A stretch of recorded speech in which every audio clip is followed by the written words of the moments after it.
Who's ready for their ADHD teen to drive? Said no parent ever. Hi and hello. Welcome to Nurturing Youth Counseling. I'm Colette, a licensed professional counselor partnering with you in your child's social and emotional development.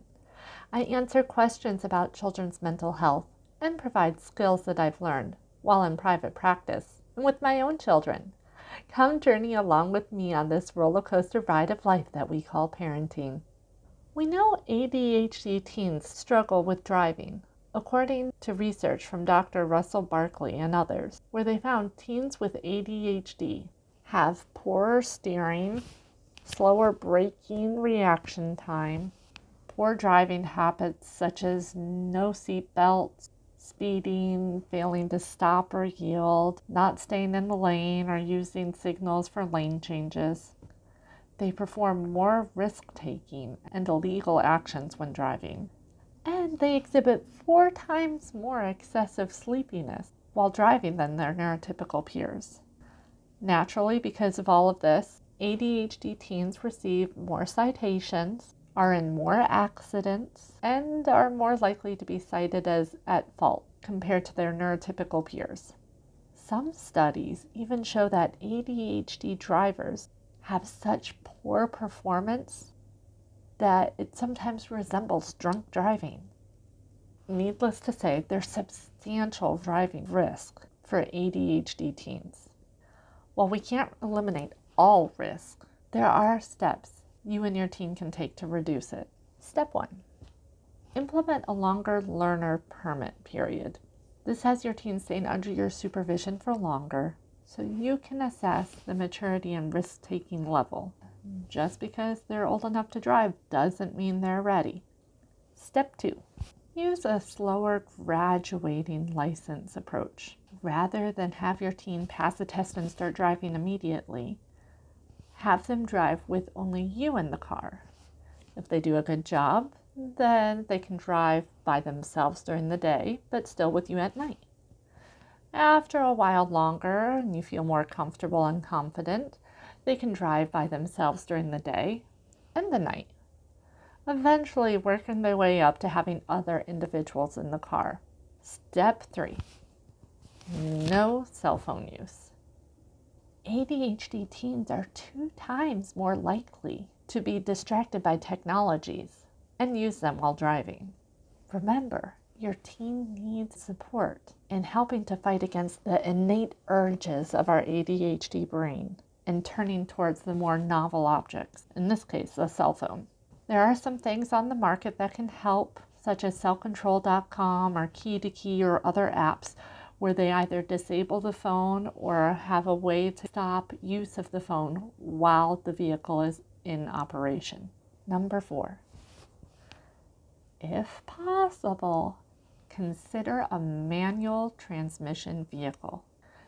ADHD drivers seem to be better with manual vehicles rather than automatic vehicles. This may have something to do with being more involved and engaged in their driving. Either way, something to consider. Number 5. Increase supervision of your teen. This is where you can institute a driving log where your teen can record each driving experience and you spot check.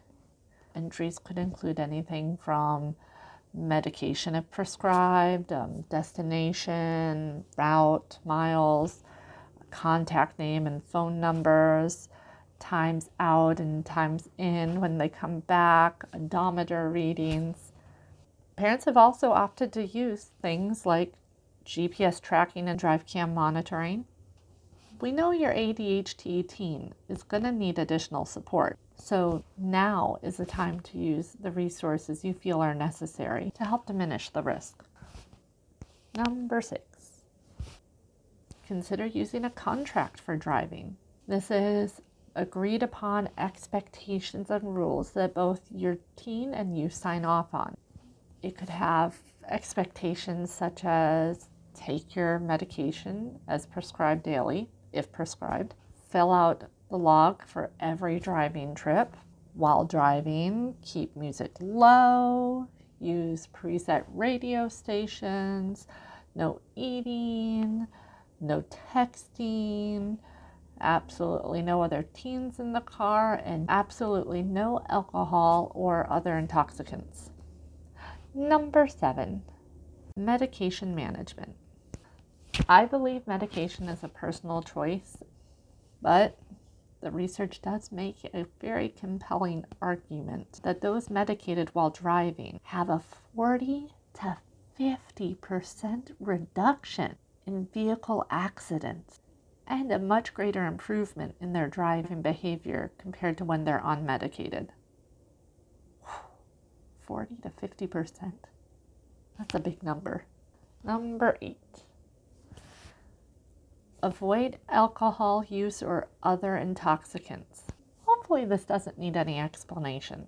Outside of your ADHD teen taking their medications as prescribed, if they're medicated. Remember, while we can't eliminate all risk, there are steps you and your teen can take to reduce it. Breathe. This is a journey and not a destination, so be prepared for speed bumps and roadblocks as you and your teen navigate this privilege known as driving. If you found this helpful, please like, so I know that you're interested in hearing more about ADHD.